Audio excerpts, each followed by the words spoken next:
രാഹുൽ ഗാന്ധി വീണ്ടും ഹൈഡ്രജൻ ബോംബുമായി രംഗത്തെത്തി. പക്ഷേ അത് ബോംബ് വീണത് കർണാടകയിലാണ്. കർണാടകയിലെ ഒരു മണ്ഡലത്തെ സൂചിപ്പിച്ചായിരുന്നല്ലോ അദ്ദേഹത്തിന്റെ ഹൈഡ്രജൻ ബോംബ്. പക്ഷെ അവിടെ ജയിച്ചു നിൽക്കുന്നത് കോൺഗ്രസ് സ്ഥാനാർത്ഥിയാണ്.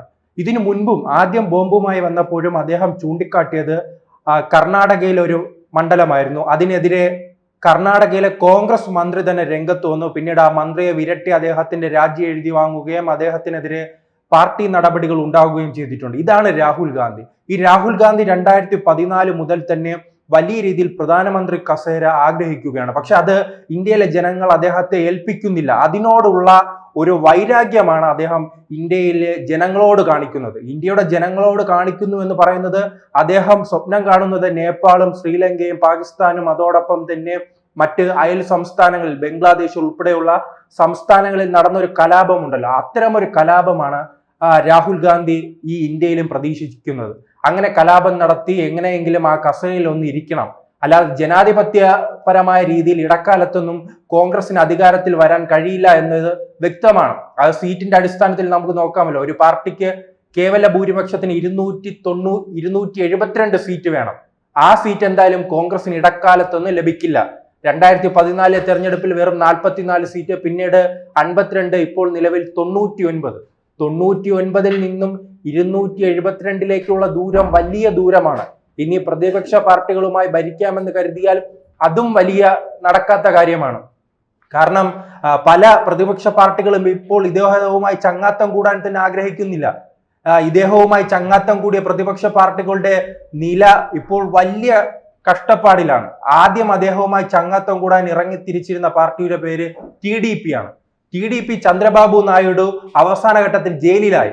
അദ്ദേഹത്തിന്റെ പാർട്ടി പൂർണ്ണമായി തകരുന്ന രീതിയിൽ നിന്നാണ് അദ്ദേഹം അവസാന ഘട്ടത്തിൽ ജീവനും കൊണ്ട് ഓടി NDA പാളയത്തിലെത്തിയത്.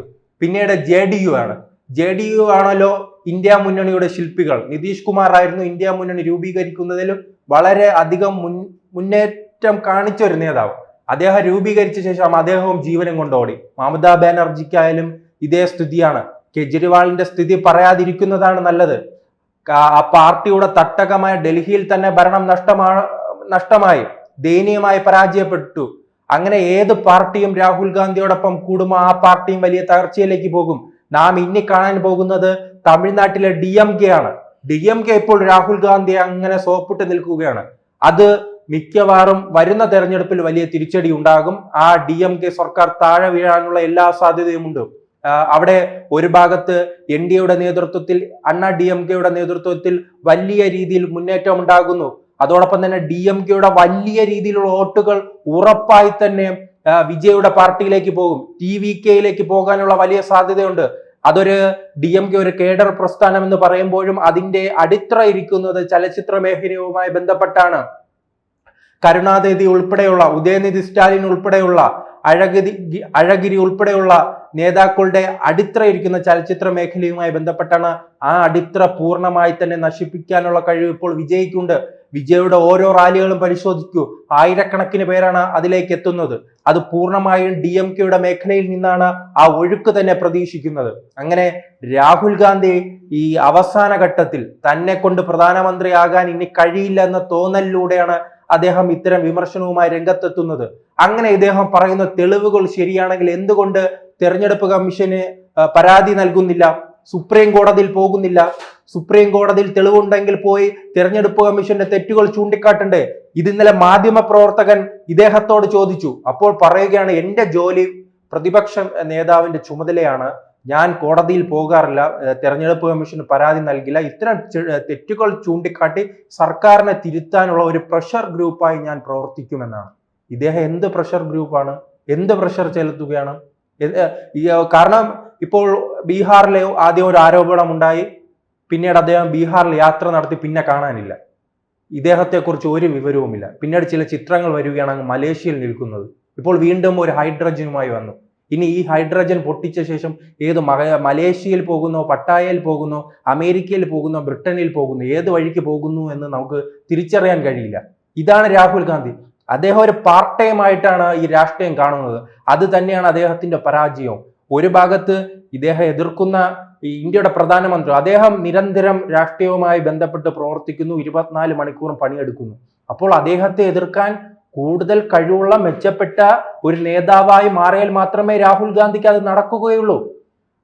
RSS പോലുള്ള ഒരു സംഘടനാ സംവിധാനമുള്ള BJP തകർക്കണമെങ്കിൽ അത്രയും വലിയ സംഘടനാ സംവിധാനം കോൺഗ്രസ് രൂപീകരിക്കണം.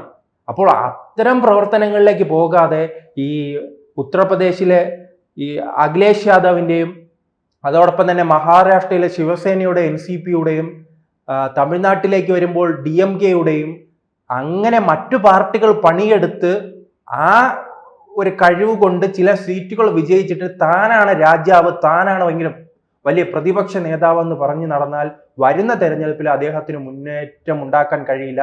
ഇനി എന്തായാലും 2029 തെരഞ്ഞെടുപ്പിലെ അദ്ദേഹത്തിന് ഇനി വീണ്ടും പ്രധാനമന്ത്രി സ്ഥാനാർത്ഥിയായി മത്സരിക്കാൻ കഴിയുകയുള്ളൂ. നിലവിലെ സ്ഥിതി വെച്ച് ആ കാലഘട്ടത്തിൽ ഇദ്ദേഹത്തിന് വിജയിക്കാൻ കഴിയില്ല. ഇനി ഒരു 50 സീറ്റ് കൂടുതൽ ലഭിച്ചാൽ പോലും അവർക്ക് 150 സീറ്റ് നേടാനുള്ള സാധ്യതയുള്ളൂ. ഇപ്പോൾ നിൽക്കുന്ന പല പ്രതിപക്ഷ പാർട്ടികളും ഇന്ത്യ മുന്നണി വിടാനുള്ള സാധ്യതയുമുണ്ട്. അങ്ങനെ ഇരിക്കുമ്പോൾ സ്വാഭാവികമായി അങ്ങനെ ഒരു മുന്നേറ്റം കാണിക്കുന്ന ഒരു അവസ്ഥയല്ല. ഇപ്പോൾ 99 ആണെങ്കിൽ വരുന്ന തെരഞ്ഞെടുപ്പിൽ അതിനേക്കാൾ കുറവ് കാണിക്കുമെന്നാണ് നിലവിലെ പല സർവേകളും കാണിക്കുന്നത്.